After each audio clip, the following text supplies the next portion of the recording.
Ce mardi 17 mai 2022, dans la salle de mariage, la mairie d'Aboisseau avec à sa tête le maire M. Ngouan Jérémie Alfred a eu un échange avec le Haut Conseil des entreprises des transporteurs de Côte d'Ivoire, les syndicats des transporteurs et la chefferie d'Aboisseau portant sur la réforme de la gare routière d'Aboisseau. Écoutez, nos préoccupations sont de deux ordres.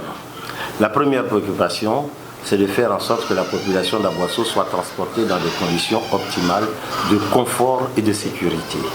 La deuxième, c'est que les activités des transporteurs soient menées dans un cadre, disons, logique, arrêté d'un commun accord et dans un cadre qui permette à chacune des sociétés de gagner de l'argent. Nous avons constaté qu'il y avait des situations un peu difficiles, pour ne pas dire plus, à la gare. Il fallait donc faire cette réunion. Et la première action que nous avons entreprise, c'est de dire que tous les contrats sont annulés à partir de ce jour. Ils ne sont plus valides.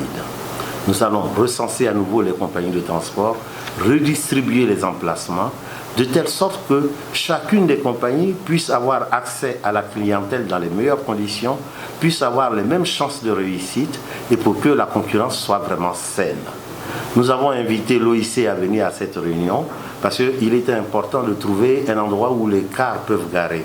Et ça, c'est une négociation que nous allons mener avec cet organisme pour faire en sorte que les cars d'Aboisseau puissent garer sur la plateforme OIC pour faciliter la fluidité dans la gare.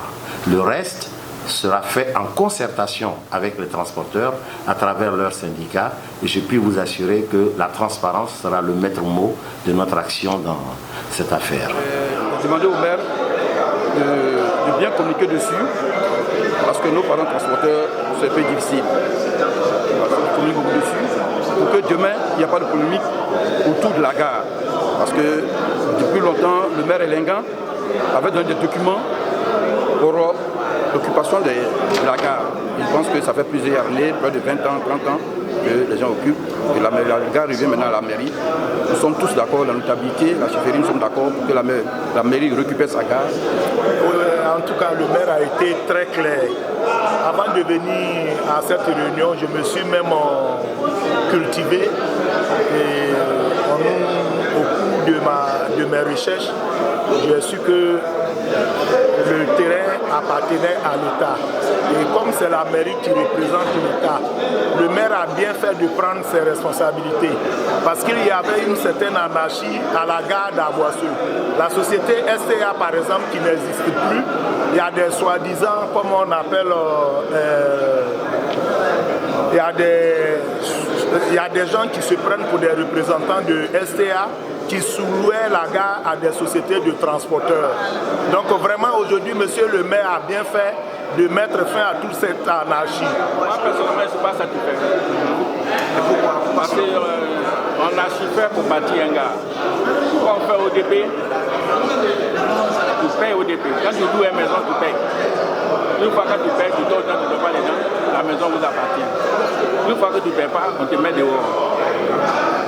Mais s'il y a un autre contrat à signer, il faudrait que les gens qui ont battu ce bâtiment, parce que si c'est une terre vide, il n'y a rien dessus, on peut dire qu'il faut quitter là-bas. Mais on a fait, même si ça devient le maire, mais nous avons aussi avec les là pour pouvoir travailler. Mais s'il faut faire demande, peut-être attribuer à une autre personne, là je ne suis pas d'accord. Bien sûr, monsieur le maire a pris son décision. Quand il est le maire, c'est pour la ville. Il prend son décision, personne ne peut dire quelque chose. Nous sommes partants.